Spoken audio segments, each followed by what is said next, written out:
दोस्तों, आज मैं मेरी दादी के द्वारा सुनाई जाने वाली एक बहुत पुरानी कहानी आपको सुनाता हूँ।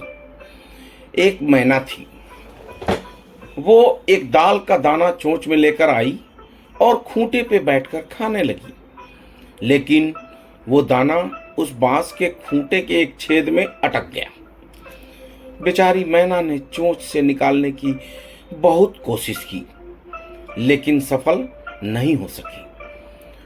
हार कर वो एक बढ़ई के पास गई और उससे बोली, बढ़ई बढ़ई खुट्टा चीर, खुट्टा में दाल बा, का खाऊं का पीऊं, काले परदेस जाऊं। बढ़ई बोला, भाग यहां से। तुम्हारे एक दाल के दाने के लिए हम खूंटा नहीं चीरेंगे। मैना उदास हो गई, लेकिन उसने हार नहीं मानी। मैना पुलिस के पास गई। बोली, पुलिस पुलिस बढ़ई बुलाओ, बढ़ई बढ़ई खुट्टा चीर, खुट्टा में दाल बा, का खाऊं का पीऊं, काले परदेस जाऊं। पुलिस बोला, भाग यहां से। तुम्हारे एक दाल के दाने के लिए हम बढ़ई को खूंटा चीरने नहीं बोलेंगे। मैना फिर उदास हो गई, लेकिन उसने हार नहीं मानी। मैना मंत्री के पास गई।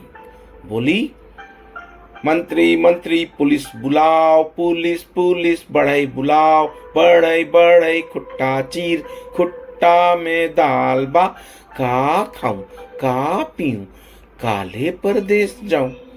मंत्री बोला, भाग यहां से। तुम्हारे एक दाल के दाने के लिए हम पुलिस को और बढ़ई को खूंटा चीरने नहीं बोलेंगे।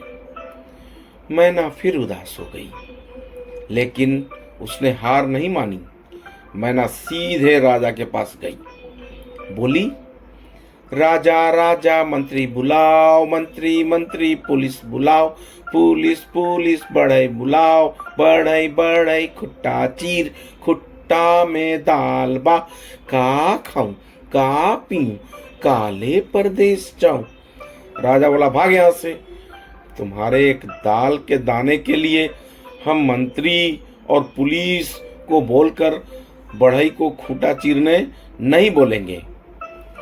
मैना फिर उदास हो गई, लेकिन उसने फिर हार नहीं मानी और इस बार मैना रानी के पास चली गई। बोली, रानी रानी राजा को मनाओ, राजा राजा मंत्री बुलाओ, मंत्री मंत्री पुलिस बुलाओ, पुलिस पुलिस बढ़ई बुलाओ, बढ़ई बढ़ई खुट्टा चीर, खुट्टा में दाल बा, का खाऊं का पीऊं, काले परदेस जाऊं। रानी को उस मैने पर दया आ गई और रानी ने राजा को खूंटा चिरवाकर मैना को दाल का दाना देने के लिए मना लिया। राजा ने मंत्री को आदेश दिया, मंत्री ने पुलिस को आदेश दिया, पुलिस ने बढ़ई को आदेश देकर खूंटे को चिरवाकर उस मैने को दाल का दाना दिलवा दिया। दोस्तों, दादी नानी की कहानियों में हमेशा कोई ना कोई सीख छुपी होती है। तो इस कहानी से हमें ये सीख मिलती है कि चाहे छोटा काम हो या बड़ा, उसे पूरा करने के लिए हमें कोशिश करते रहना चाहिए, क्योंकि कोशिश करने वाले की कभी हार नहीं होती।